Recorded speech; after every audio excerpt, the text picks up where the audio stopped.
Yo, yo, yo. Hello and welcome back to the Lenko Show. This is episode number 108. Today we're going to be talking about how to train for power and explosiveness. Before we get into that, some sad news, dark, dark times, as we pretty much expected. It's a typical English summer. We haven't seen the sun. I'm actually talking England are done. The Euros is over. We lost. We underperformed. We were not good enough, and Spain deserved to win. Chris, what did you make of the game? Let's just get our misery out of the way first, and then we can perk everyone up, cheer everyone up with a bit of proper training talk. Yeah, no, I think there's a few good things we can take from this. Number one, um, That's we a proper footballer saying as well. That, by the way. Yeah, well, no. Yeah, no. Like well, honestly, the amount of times that footballers talk and say those two words next to it, like, which one is it? Yes or no?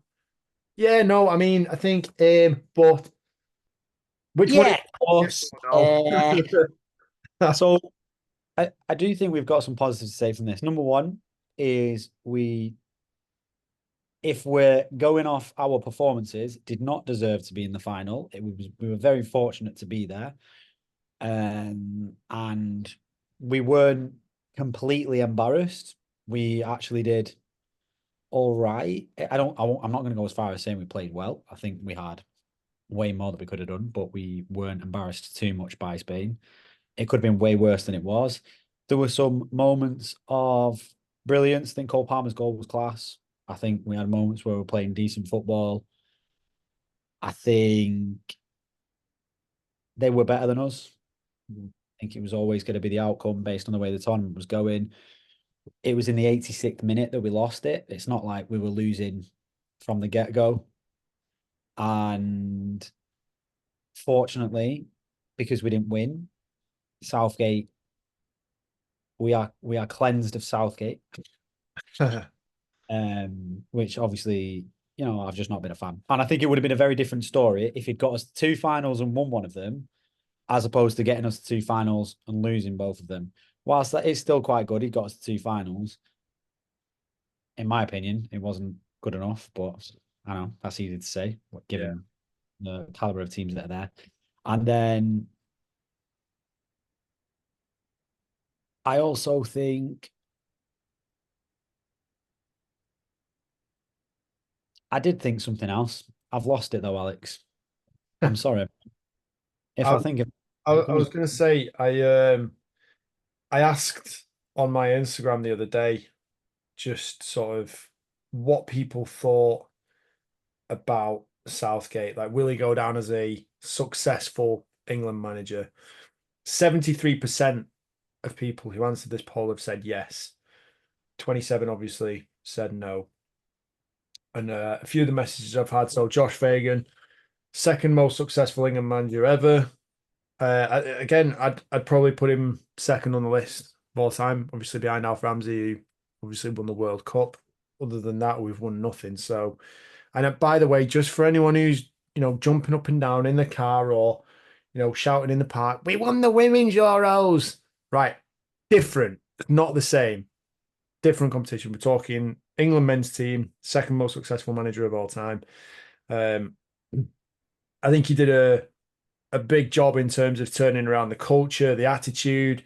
He gave us a team that we felt like we could actually support rather than a bunch of, prima donnas who, just simply weren't putting the effort in for the shirt. I think he created a good vibe around the England team, but I always felt that Southgate didn't have the tactical nous and the tactical ability to get us over the line. And I think it's probably fair to say that's been proven true, but I also don't want him to be completely lambasted and hate. Like, I think the way that a lot of people, media, press, the memes are just savage. Like the start of this tournament, we were telling jokes about, you know, Gareth Southgate wears his helmet on his peloton and stuff like that. I just think, yeah, he's playing safe, but at the same time, now his time as England manager is over. I don't think he deserves the ridicule or the criticism that comes with being the England manager. I think he deserves to be treated well. I think he's done a great job for English football, but I certainly think it needs to be passed on to someone else who can tactically get us over the line because the way I look at that though, sort of, if you take the last two games, for example, right, let's forget that he was experimenting with a right back in the middle of midfield at the start of the tournament. Holland, the second half of that game against the Netherlands, was never going to go the same way as the first half. We could do what we wanted. We were breaking them down at will. They were coming at us. At half time, he should have gone in there and gone, right, we're going to like, I know what we're doing is working, but they're going to change things. He should have anticipated that they were going to play a different manner in the semi-final of a European Championship with world-class players and world-class manager. He should have anticipated that he wasn't going to be facing the same team in the second half, so you can't keep doing what you're doing. So he should have made some changes, preempted kind of the Netherlands tactical shift, and then maybe like things would have unfolded again slightly differently. But we got through that one. And like I think a really, really good example, Spain's first goal in the final, Lamine Yamal, who had spent the entire game out on the wing, right on the touchline, outside Luke Shaw off his shoulder, very, very simply moved 10 yards inside the pitch, in between Luke Shaw and Mark Gay, giving him a bit of a problem of like, do I go in and mark him or do I go out? And I think they pushed their right back right out onto the touchline and basically gave him the job of which one do you want? Do you want to go mark him or mark him? And there's that bit of indecision there, which created a problem that we'd not had to deal with in the first half. And against a team like Spain, who are going to try and, I think for me, England tried to play that tournament the way that Man City play with the likes of Phil Foden, Jude Bellingham. Then you got Saka, who doesn't quite fit into that model, but can a little bit with the way that Arsenal play, but centre forward. And then obviously Kobbie Mainoo. We tried to play the tippy tappy, pass it around football and break him down through the middle of the pitch, which against Spain, playing their way, that's tricky. When you haven't done it all tournament against the Serbians, the Slovenians, the Danish, you can't just expect to go and do it against one of the best pressing teams there is. I think the way that Ten Hag played against Man City in the FA Cup final is a perfect example of if you want to beat a team like that, play that style of football, play like that. Two really high wingers that have got pace and pace and pace. False nine, if you want. So Harry Kane probably needed to come off a lot earlier and throw them a different problem, cause them some tactical issues, be bold, be brave, have a plan, have a strategy. And yeah, it's tough. It's really tough because, again, Spain, world class team, by far the best team in the tournament and deserved it. Yeah, I think I don't want to make it. I mean, I want to make it clear, like, I don't blame Southgate for what happened. I think fundamentally it comes down to the players have to play well. And I think if anyone takes a look back at the tournaments, and I'm sure they won't, but like they wanted to watch all the highlights and everything, you realize that I recall in every single game, like England fans were very optimistic and hopeful and jumping straight up the arses of any player who was accessible on the pitch and touched the ball a few times. Every single game there was game number one, Bellingham's playing out of his skin. He wasn't. He was playing okay. He touched the ball a few times. He touched the ball a few times in our half, and he touched the ball a few times in their half. Hmm. And then I recall, I believe it was Netherlands, where they were saying Foden was playing really, really well. No, he didn't. He was just more visible and more accessible on the pitch than he had been previously. I think he had two shots from outside the box, which for me, it felt like we weren't ever going to do it. And then obviously scored one outside the box against them and one outside the box against Spain. And I think that just goes to show like a lot of our players just went missing. I don't think it's Southgate's fault specifically, but I Yeah. think it's like you said, it's part of the system. And Harry Kane is phenomenal, like a phenomenal finisher and great holding of the ball as well. And he was just wasn't shit. He was just nowhere to be found unless he actually came deep. Foden, class, nowhere to be found. Like Saka, class. He was all right, but I don't feel like he was used very well. He could have very easily done the bog standard FIFA or EAFC technique, which is take the ball down the wing and go past the man. I think one thing that was really, really evident in that final was the difference between our two teams in England and Spain in that final third. When we got the ball forward with pace, and we went to the wings, and we outlined this every single game. We then slowed right down, Mm. or we have to go backwards or Yeah, look sideways and then go yeah, backwards. When Spain had the ball in the final third, they didn't slow down. They didn't have to force it out to the wings. They carried on playing first touch football, fast, fluid. There were 1-2s where they weren't even looking, and it is a game changer because it's so much easier to cut teams apart and get through the defense and create chances when you're doing that. yeah. I know we've kind of said this pretty much every single game, but in in that level, if you find something that kind of works a little bit, keep going to it. Like Saka, probably one of our best players. I think he was probably the performer of the tournament for me. There were a couple of games where he didn't really get involved, but I think overall he delivered, scored goals, created chances, looked dangerous. But I don't think we were anywhere near effective enough in using him. And I just wanted to see more from him. Our Yeah. entire game plan should have been work the ball wide, get it into Saka's feet, and just every time you get the ball, try and beat your man. Because at the very worst, you might give away a goal kick or a throw in. You might get a corner, even better, you might create a chance. Ultimate result, we get a goal. I honestly, one of the things that infuriated me about it was I completely agree with that, by the way, and I would add to that the very first goal that we scored in the tournament. I think if any team looks at a team sheet and they go, "Oh shit, we've got Saka and Kyle Walker bombing it down our wing, what are we going to do?" Like that sounds so simple. And that very first goal we scored, bombing it down that wing and then playing the ball across. 9 times out of 10, it might just hit a bunch of bodies and then get cleared. But 1 time out of 10, it's going to find an England player and they just hit it first time. Yeah, Kyle Walker and Saka going down the same wing. It's terrifying. yeah, They didn't use it.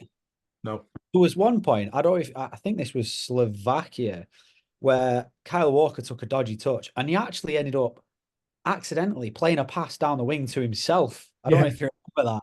And he almost he didn't keep it in, but he very almost kept it in and cut it straight across the net. yeah, yeah, It's dangerous. That is yeah. dangerous for other teams. I think Ah, before the tournament, I said that, like people coming up that they were putting the England 11 on paper, and it's like, give me one reason why England won't win this tournament. I was like, Gareth Southgate. Very simply, like just for those tactical purposes, because I still blame him for that final that we lost against Italy. I think he should have made his substitutions and influenced the game a lot sooner than he did. And I think that's what I'll take him from being a good manager to a great manager, because I think he just needs to be more proactive. In terms of like, would you say his overall time as England manager has been a success? What would you say to that? Has he been a successful England manager? yeah, in like you said about the culture, I think when he took over, it was very much at the point where people, I believe, had really given up on it and they weren't really asked about watching England again. The whole time Southgate's been involved. And I actually do think this is down to him because we've had generations of talent come through. We've had young players coming through. I think he brought the average age range of England's teams down and was picking newer players and younger players.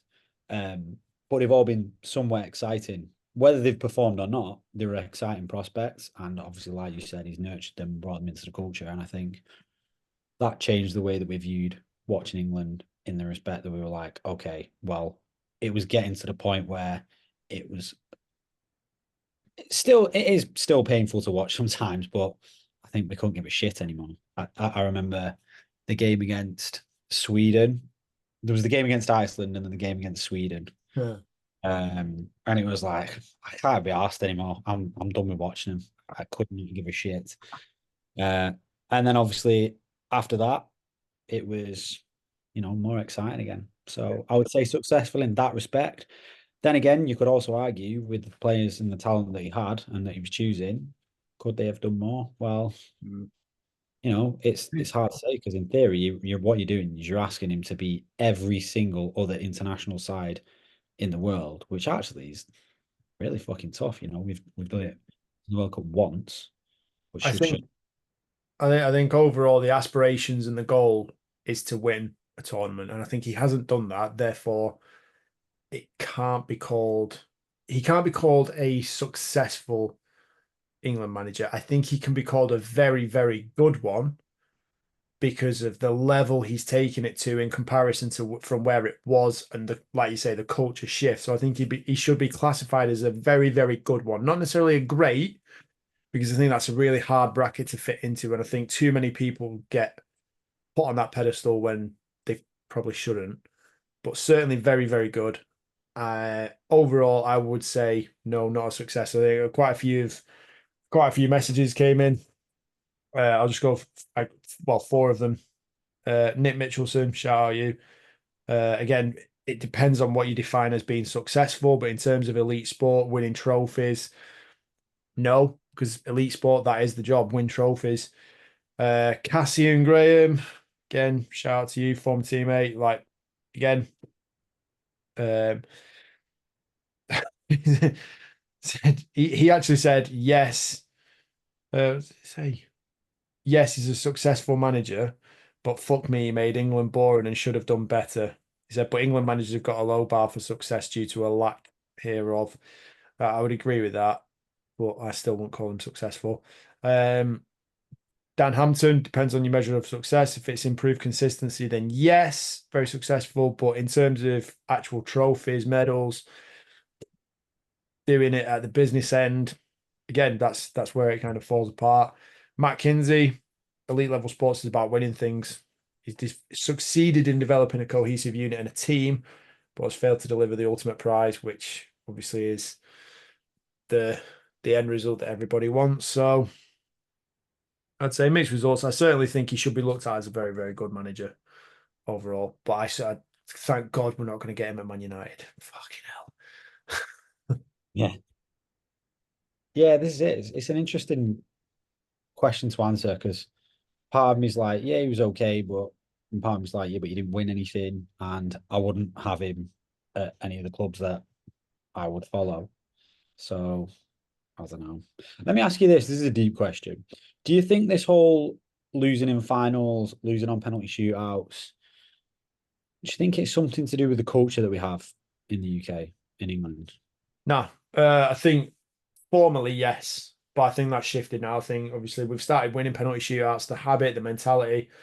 You know, some of the younger players that are coming through, the confidence that they've got. Like, look at the penalty takers that we had stepping up in that competition. You know, even though they've missed for England before, I could argue that's probably made them better penalty takers. Um, I certainly don't see the penalty shootouts as a thing, but maybe there is a bit of a mental block when it gets to the final, when it comes to getting over that hurdle to actually win a trophy. I think Harry Kane, bless him, he's probably wondering what the hell he has to do in his career to lift anything. You know, if you can't win it, he's failed a few times with Tottenham, and if you can't go to, if you go to Bayern Munich and still can't pick up silverware, there's something seriously wrong. Um, I think again, this is what separates the very best, and this is where winning isn't for everybody. Everyone puts in the, well, let's say not everyone, but a lot of people put in the work. They do the hard work, they do the hard yards, but it can come down to a bit of luck. And I thought we might have a chance of winning the tournament just based on that, because we'd had bits of luck all the way through, and we just didn't get it as in the way that we needed in the final, I don't think. But it's incredibly difficult, and I think we tactically fell down when it came to playing against a great team that have got a very well grooved system and a method of playing that we really struggled to work them out. We really struggled to cope with the way that they pressed. When a team presses like that and you've got three or four players hustling around the ball as quickly as possible, cutting off your options, you either have to dribble the ball or take it yourself and open up space, which John Stones actually did on one occasion. I thought he dribbled probably about 60 or 70 yards and no one pressed him because they're kind of relying on you, they're waiting on you to make that pass so they can pounce. Um, then the other one is obviously if you are starting to pass it around and you're in a bit of possession and you've got a few of them pressing on you, you need to be able to play it through the lines and really turn them around. And sometimes just releasing a player into space down the channel is an effective way of doing that. The final thing that I would say is, and this goes for any young kids that are listening and the way that you play football and thinking about, you know, being considerate of the way that you pass the ball. Have a look at the way that the Spanish players pass the ball around the pitch. Like the ball barely leaves the grass. Like it just rolls all the time, and it makes that one touch passing 10 times easier. You look at the way that some of the England lads were playing the ball, and even Bellingham, probably Foden at times, like maybe even Kobe Mania, but like the vast majority of them, even the centre backs, when you've got a simple pass and they're fucking firing it in, and it's bouncing around at ankle height, knee height, hip height, and it's just like, there you go, deal with that. And you've got to take a touch, you're being pressed, you can't afford to do that. Like, have a bit of, I would say, have more control and respect for, the ability it gives your teammate when you just give them the ball on the pitch, give them the ball on the ground, let them play it, give them the chance to play it first time rather than sending it in like a rocket and making them, give them a challenge to control it. Right? Why not? Make it hard for him. Doesn't make Yeah. sense. Just control, quality of pass. I think Spain were just so much better at it. Anyway, I could whinge and moan and craw about this all day, but we need to move on. Yeah. Yeah. I was thinking then, so one of the things that's is very apparent in semi-professional football and things like that, where you find passes, people think if they fire a pass across towards another player that it's a good pass. But at the professional level and certainly at the elite level like that, you, what they're trying to do is play the ball to the right foot first and foremost, as in if the player is left-footed, then you would be playing it in front of them towards their left foot so that the phase of play is still moving in the same direction. You don't want to be drilling it at them at a fast speed or a slow speed. If you're trying to move quickly and move the ball quick, you kill the game by playing it slow or playing it behind them. Like Yeah. you want to maintain momentum and keep moving. And there were, one in every three pass was really fucking sloppy. Yeah. The other thing that I would say is like when we were growing up, the pitches we played on, you had to whip it across to him. You couldn't afford for it to roll on the floor because it wouldn't roll or it'd bobble all over the place or it'd just get caught in the mud. So you had to fire it in and aim for the feet. I actually thought it made a lot. That was one of the differences with the England teams, with the English players coming through. Like, you didn't have the luxury of a nice smooth grass to play across. So these players had Fucking hard, great eh? agility and great reflexes because they were used to the ball bouncing all over the place and then having to control it. Yeah. Oh, yeah.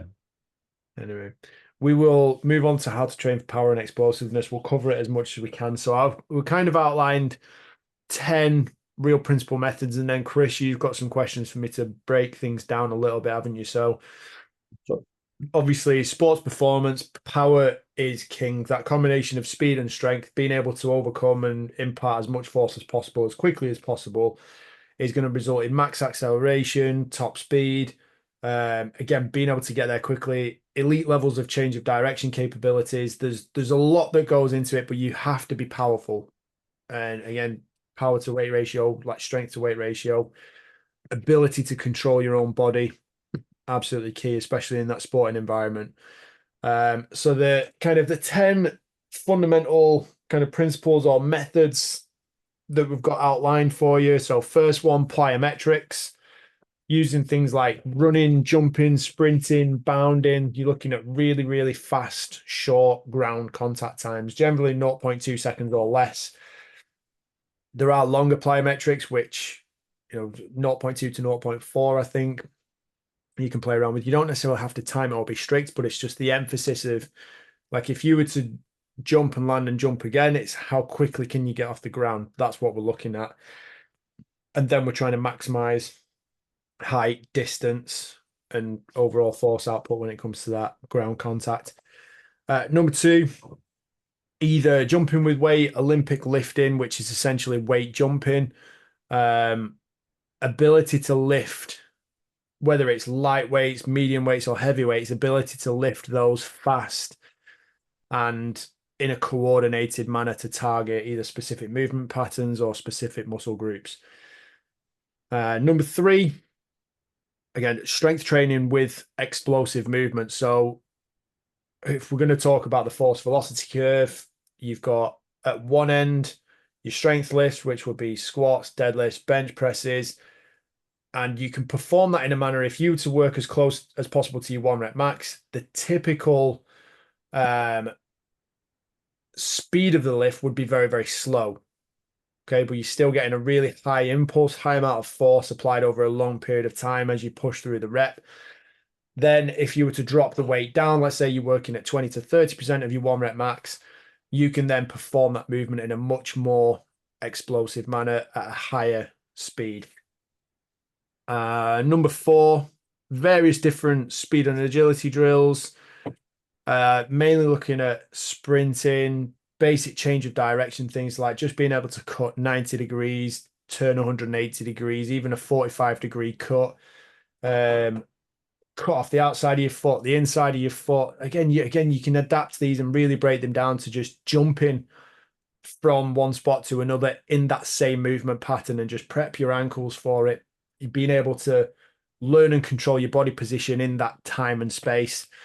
Very, very important for being fast and being efficient and just making things second nature. So a lot of the time when I'm coaching athletes and working with them, a lot of the time it's learning jumping and landing mechanics. Like if you can jump and land, control it on 2 legs, single leg, and then jump again from those positions, whether it's single leg, 2 legs, and work in different directions, that is going to make it second nature when it comes to doing it on the court, on the field, in competition, up against an opponent where you've got a random stimulus, like you've got a ball traveling in a particular direction, or you've got an opponent batting into you from a different direction. All these things become second nature and mean that those landing mechanics still stay in place, those principles of good solid landing, and then force output of being able to change direction, accelerate, sprint. They're all there, they're already in place, but you have to have those basics nailed. So when I'm talking about the fundamentals, prep that every single session, practice it all the time. Number 5, ballistic training. So looking at really explosive throws, explosive movements, whether it's kettlebell, swings, squat jumps, particularly like medicine ball throws, medicine ball slams, kicking from a personal viewpoint. All those different things where there's not actually a strict end to the movement. It's just full throw, full flow through with the particular skill at full speed. So there's no stopping point. So for instance, I wouldn't particularly class a landmine press, even a kettlebell swing, I strictly actually wouldn't necessarily put into this category. So in terms of the kettlebell swing movement pattern, similar to a jump, loading up the posterior chain. With that, instead, I would hold a medicine ball, drop into a jumping position, like think about the bottom point of your kettlebell swing, and then launch the medicine ball up as high as you can in the air or backwards over your head. That would be a better example of a ballistic movement than a kettlebell swing. It's just flowing all the way through with that particular movement, and there's no strict endpoint. So if you were to do, for instance, a chest pass throw, there is no point that you are decelerating. Whereas with a landmine, if you were to do a landmine press, you're going to punch and you're actually slowing down towards the top of the punch to stop your arm from coming off with the landmine, and you've got to keep hold of it. If you to actually throw the landmine and push it away and it was to come back down to you, then yeah, slightly different, very, very subtle change to that movement. Are you with me so far, Chris? Does that make sense? Yes, boss man. Sick. Right, halfway through. So next one, number 6, resistance band training, or adding in different, I would say, different training equipment to modify exercises. So you could add resistance bands to a particular person, put it around the hip, ask them to then jump with it, ask them to sprint with it, provide a bit of resistance. Think about adding parachutes to your sprints. Even have a look at including hill sprints. So for a true hill sprint, you only need a very slight incline. If you think about the angle of leg lift off to then be able to drive and put that power down quickly, it doesn't need to be a 33% incline for you to get an effective hill sprint. Just very, very subtle. Just a couple of degrees makes a difference. Bands and chains when it comes to lifting. So you could overload your squats. If you were to put chains on either end of your bar, as you get to the bottom of your squat, the bar is in theory lighter because the chains are resting on the floor. It then enables you to get out of the hole. So towards the top of the lift, if you think that top half of the movement where the most amount of power is accessible because you're more stable, and then you're more likely to actually jump from that position. The bar is going to be at its heaviest. So you're able to actually add more weight to your lifts through that. Same thing with resistance band. You can either hook those up at the bottom, again, make it harder towards the top of the lift, or you could even go the other way and make it easier by doing some overspeed reps where you actually attach the bands higher up. And again, you're able to accelerate all the way through the lift. So you actually attach the bands and it works the other way. It actually assists you with the lift and helps you with the speed. I've seen people do overspeed jumps where they're holding onto a resistance band from a rig. They've got tension in it and they're essentially able to jump higher because the resistance band's giving them a little bit of a boost up. Hopefully that makes sense in your head as I'm just kind of blurting all of this out. I'm talking fast as well because I know there's quite a lot to get through. Number 7, power development in various different functional movements. So this is the one where we're talking about actually changing the movement selection or the actual exercise selection to make it more specific to an explosive task. So if I was to say, right, okay, well, rather than a strict shoulder press, we might do a push jerk or a split jerk, for example. That's probably the easiest way to actually sum that up. Then core strengthening, you have to focus on your core. You have, like, I did actually see a meme the other day, which was it was like a breakdown of a training session where it was like legs, chest, arms, and they were bragging about how long each bit gets trained. It was like legs, I get trained for 30 minutes a day. Chest is like, oh, you get 30 minutes, I only get 20 minutes. The arms are then like, oh, you get 20 minutes, I only get 10 minutes. And then the core is like, you guys get trained every day. So you need, like, think about this, like power flows through the entire body. Your whole body needs to be coordinated to be fast, explosive, and efficient. And if it's disjointed, it's going to become uncoordinated. You're going to be fighting tension against yourself.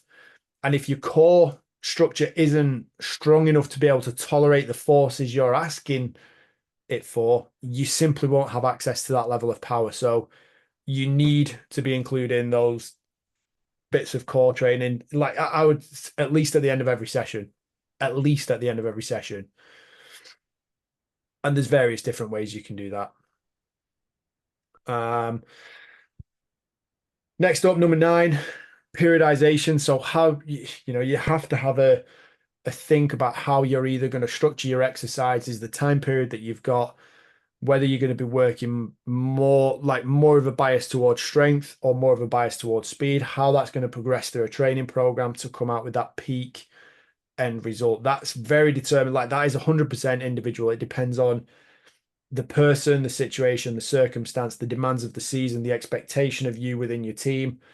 It's not necessarily a one size fits. Like, I can't just go, right, here's a program that is 100% specific for the periodization that everybody needs for American football, because it doesn't work like that. Some people get more game time than others. Some people get beat up more than others. You might be really, really strong. For instance, this would be the case for the vast majority of offensive linemen. Incredibly strong in terms of actual speed. That's where they would have to then have more of a bias in their training. So I would say, right, okay, less of the max effort lifting, less of the really, really high force, high strength. And when I say less, I don't mean cut it out completely. I mean, rather than doing 7 or 8 sets of 2 to 3 reps, do 2 to 3 sets, maybe 4, and then include much more jumping, much more sprinting, much more explosive throwing, fast, hard sled pulls, that kind of structure.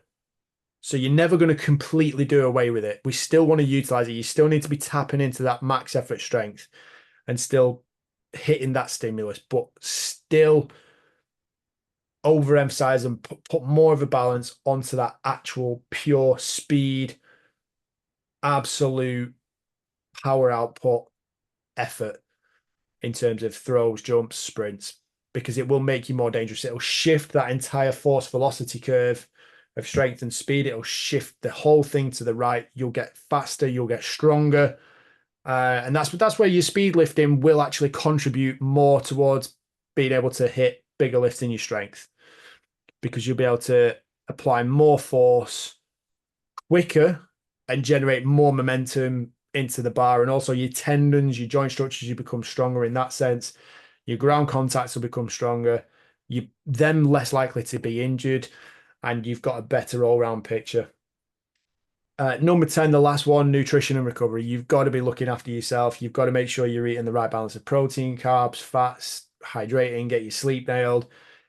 A big part of this is having really strict and controlled rest periods where you are giving yourself time to recover from set to set, exercise to exercise, rep to rep. You can't rush speed and strength. You simply can't do it. Muscle growth, very, very different stimulus. You can batter yourself, you can make yourself really sore.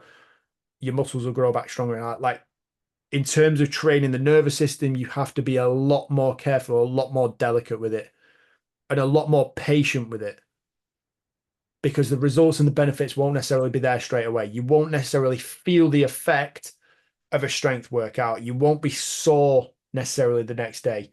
You might just be like bit leggy, bit tired, a little bit lethargic, and think, have I really done much? Or because there's so much rest period in your training session, you might feel like you're not doing anything. And in fact, that's where you need to be. You need to be at the point where you actually feel really fresh before every single rep. I say every single rep, the vast majority of your reps.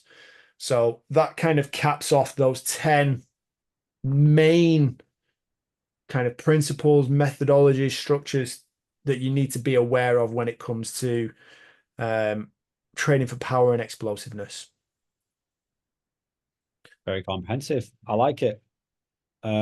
So I made a note of the 10 that you said.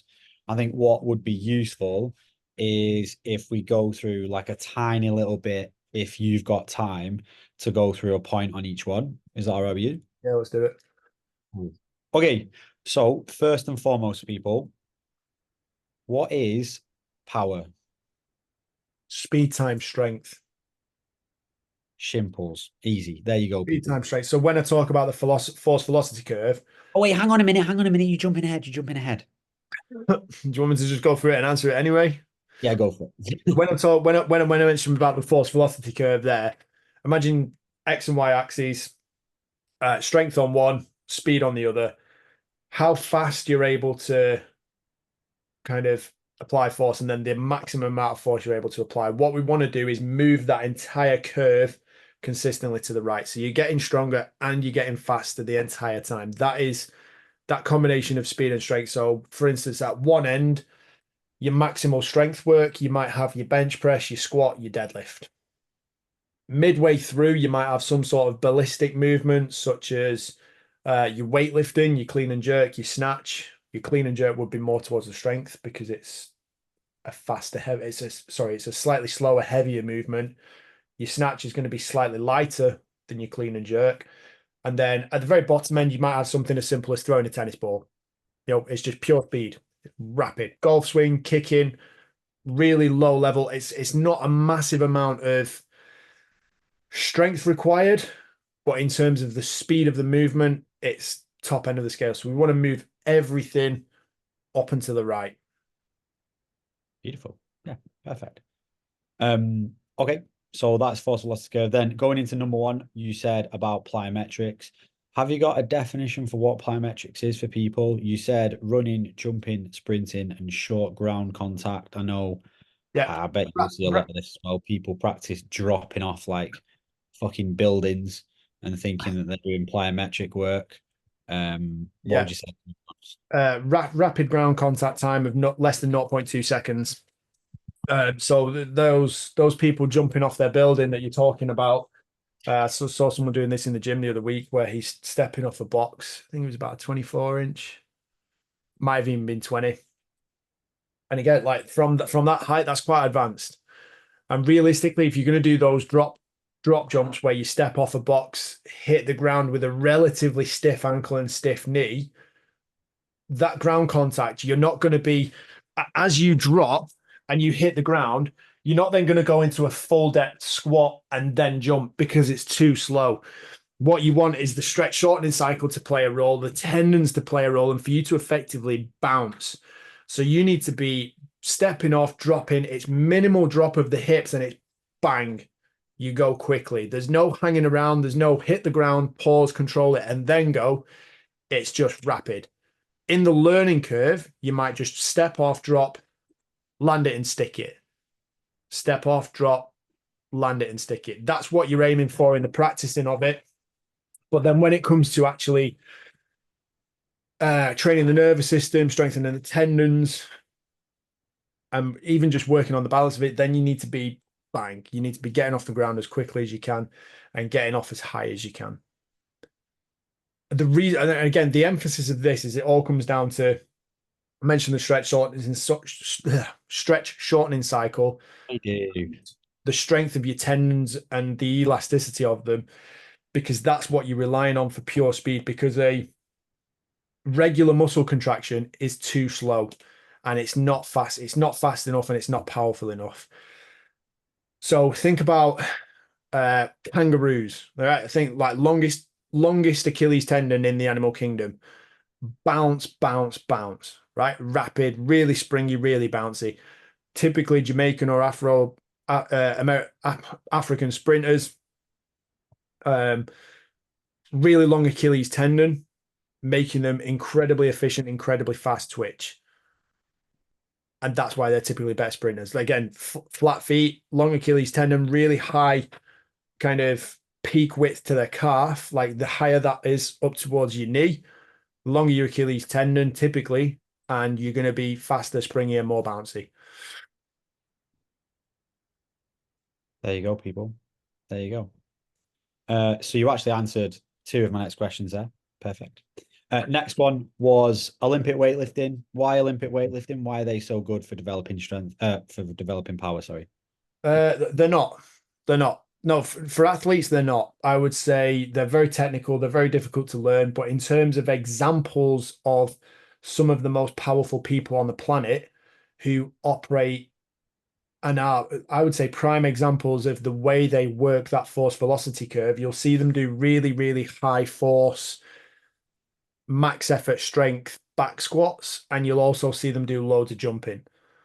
They are masters of that, and their whole training goal is to simply, again, like I say, push that force velocity curve as far up and to the right as they possibly can to maximize their lifts. And again, that's where the specificity of their training comes into play, where they will utilize different exercises and different methods, but then the majority of their lifting is centered around being incredibly good and efficient at those two exercises of clean and jerk and the snatch. So having an understanding of that and knowing that, yeah, really high effort back squat. I want to try and max out on that and continue to push my strength on that at the same time as being able to do loads of consecutive hurdle jumps for maximum height and, be really, really good at jumping is also going to pay off. So I would say in terms of like, should an everyday athlete be focusing the time and devoting the time to learning the Olympic lifts to be able to maximize their training? Absolutely not. Best example, go and throw things, jump, lift heavy. But again, I would say you can even kind of mimic some of that weight jumping by simply hold some dumbbells and jump with weight. Do a box jump whilst holding onto dumbbells. That's another really good example of being able to apply that force quickly and kind of meeting in the middle of the force velocity curve and doing your best to shift it. Yeah, I feel like with if I were to chime in with my answer to this one as well, I think someone explained it to me once. They were basically saying that all movements are essentially derivatives of the Olympic lifts because they are. I think actually Greg Glassman originally said this. I think he was saying if you were looking for the most efficient way the human body, as it is designed, any human could lift weight from the floor above their head, it would be either a clean and jerk or a snatch. And when you look at any other movement, they are smaller movements of that. And therefore, they are the best because they incorporate so much of the full body. And I spoke to you a little bit about this before we started, like the kinetic chain as well, which is when you say like jumping with dumbbells and stuff, you're actually doing an Olympic lift. You're mimicking the exact same movement.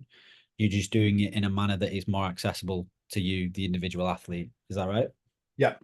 Yeah. It's And like if you have the skill of Olympic weightlifting and you can move whatever weight you can move really well technically, then yeah, you can be doing it because you'll get more from it. If you cannot do it, and it means investing a lot of your time into doing that specifically to learn that when you could actually be training the actual stuff instead of learning that skill, yeah. it would be more beneficial to do that for your specific sport, It's respective.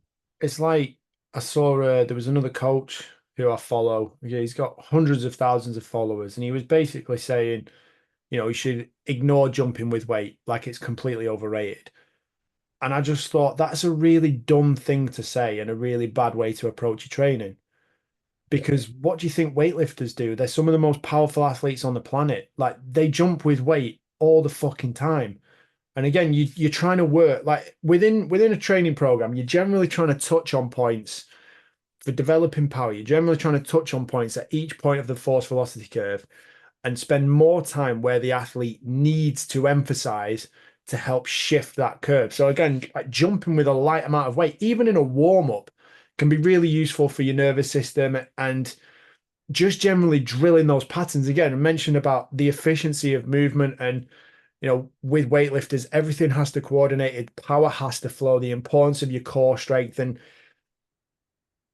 if you're neglecting a major aspect of training and just going, well, all I'm going to do is back squat heavy and then do body weight jumps, well, you're missing out a massive part in the middle. So I don't understand. For me, I don't understand why you do that. I think you need elements and little bits of everything. And I think it's a little bit, um, again, for this particular person to come and say it, probably a little bit hypocritical of them and a little bit unnecessary because I think it's a really, really useful way of training. Yeah, agreed. Okay, so the next one was you said about core training, and you mentioned about doing people generally think of training body parts, they'll do chest, they'll do arms, they'll do legs, and then they neglect their core. We know obviously for the most part with strength and conditioning, you're looking at doing full body sessions that are aimed at improving you. Are there any specific things exercise wise that you think are better for core strength, for training? Are there any specific movements? Obviously, I think a lot of maybe not your people in terms of the athletes you train, but I know, well, actually, probably a lot of people think of core training as just doing sit-ups and Russian twists and little battle circuits at the end of a workout. Any specific exercises? Yeah, funnily enough, you talk about sit-ups there. I actually really, really like weighted sit-ups Yeah. as a way to build core strength. I think if you're able to stick a dumbbell on your chest and provide a bit of resistance to that, it's a really, really good stimulus. It hits quite hard. And especially if you're able to really control the lowering, it's a really effective way to, you know, target your abs. Big fan of Copenhagen planks, whether it's short lever with your knee supported or full length long lever. Um, and something we've just had a new piece of kit delivered to the gym over the last week or so, but reverse hypers. Ooh. Really, really, really, really like those for that kind of posterior um posterior activation, whether it's glutes, hamstrings, like just again, talk about the entire chain and being able to do things through that pattern.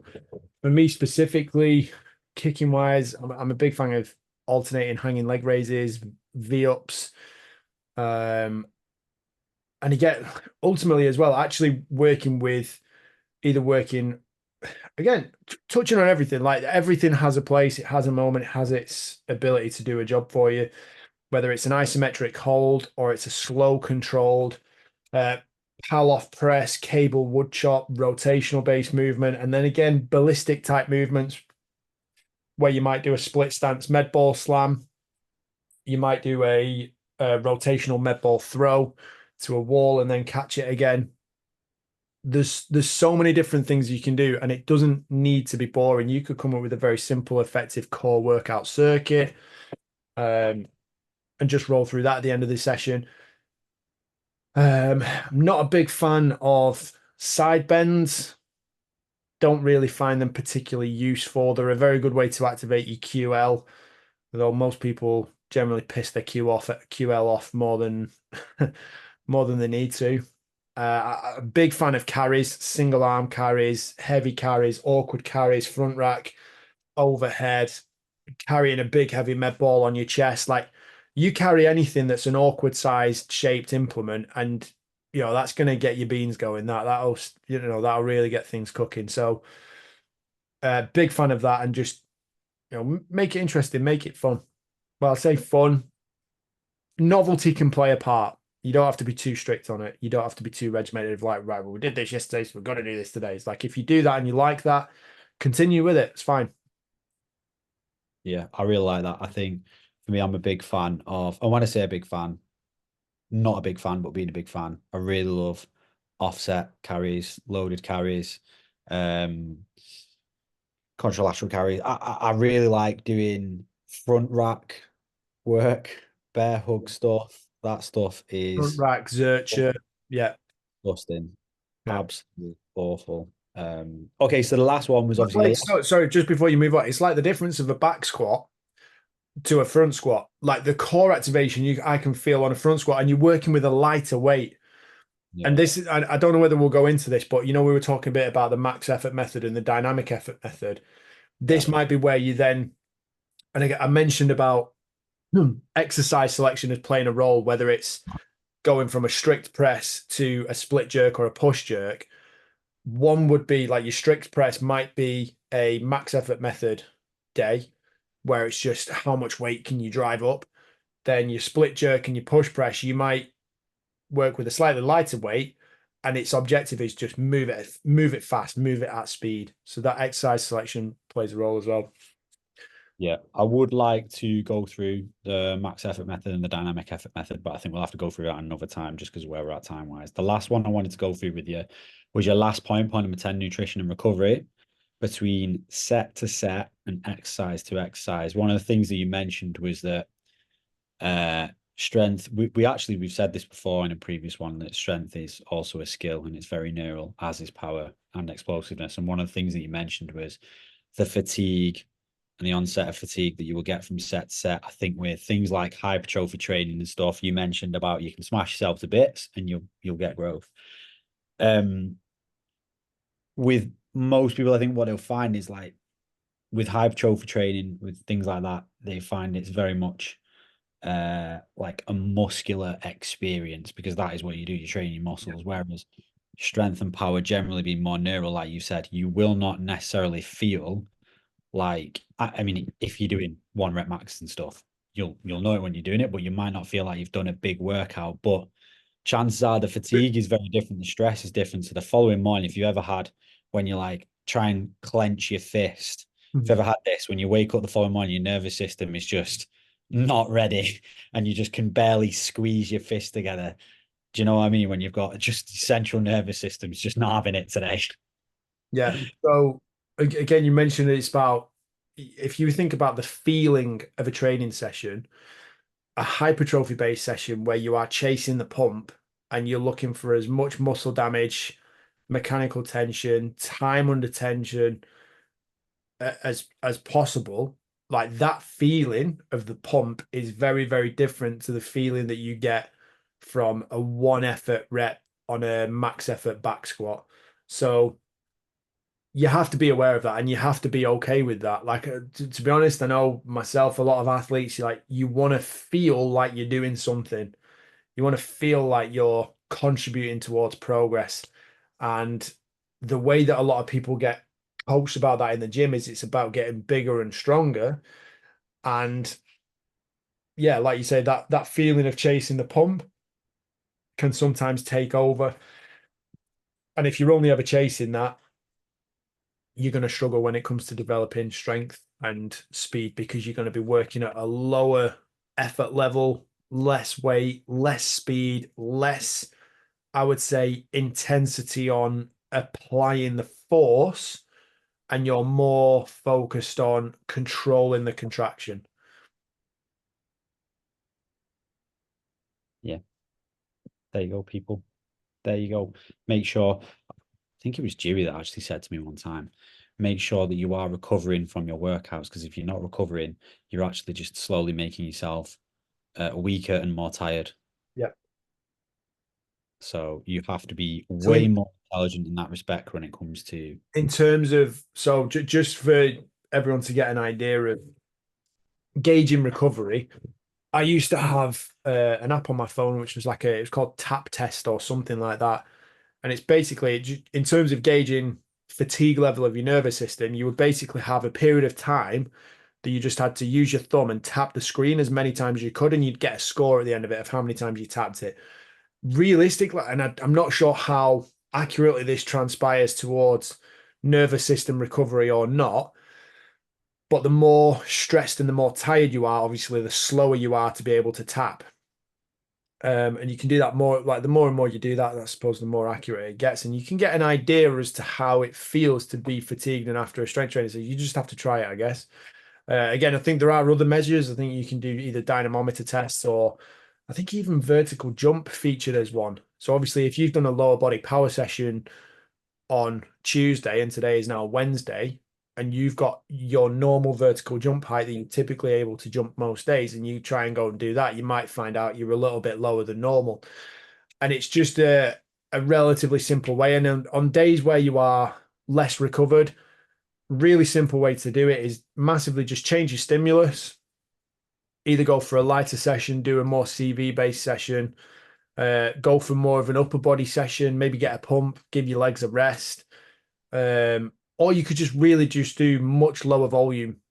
There's ways around it. So gauge your nervous system level of recovery and fatigue.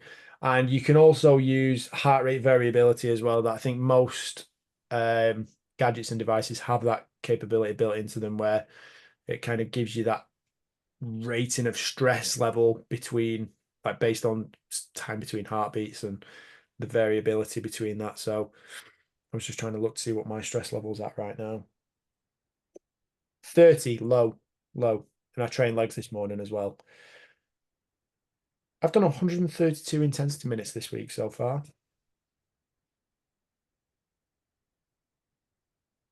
Heart rate 66.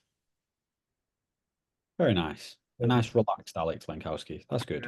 I did a longish run yesterday as well. Did about I think it was 52 minutes and then finished it with a long walk with the dog as well. So Nice. plenty of distance in the legs.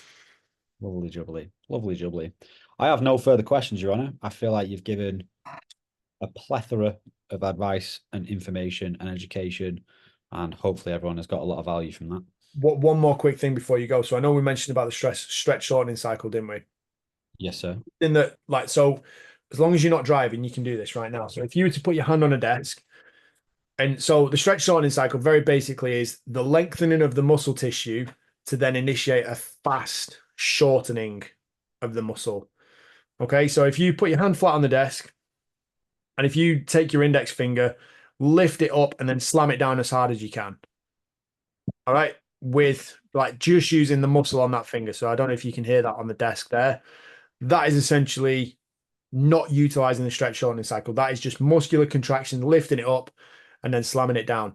What we're trying to do in terms of training for power and with the Achilles tendon in particular, you want to lengthen it as much as possible. So this is where when I'm cueing jumping drills, plyometric drills, and running cadences and things like that, I'm cueing laces up. So you're pulling your laces towards your shin. What you're going to do this time, same hand on the desk, if you've got your right hand on the desk, use your left hand, grab hold of your index finger and lift it up towards 90 degrees off the desk. So it's more, so your index finger is now standing vertical. Then what I want you to do is let go of your index finger and slam it into the desk as hard as you can. You will feel and see a significant difference with regards to the speed and the amount of power you're able to actually put in through that. So when we're cueing things like laces up, and trying to get length in the tendons, that's essentially what we're doing. We're preloading the tendon for that impact on the ground to be able to impart as much force as possible, as quickly as possible. So hopefully that gives you an idea of the stretch shortening cycle. Yes, it very much does. Very much does. Thank you very much. Yeah, no further questions, Your Honor. No further questions. Anything else you'd like to add? Manchester Titans back to back to back division champs. care of business. No, I think that concludes everything for today. I've actually got, so I recorded this yesterday with Dean. Dean Malpass is going to be on the show in the next episode in 109, and we're going to be talking a little bit about leadership, a little bit about British American football, his role with the GB team, what he does with his businesses. So we've got some really, really good stuff coming up. So make sure you tune in and listen to that. And yeah, just once again, I'd like to say a massive thank you to everybody for listening. Um, Makes a difference when we know that people are listening to us. We really, really appreciate it.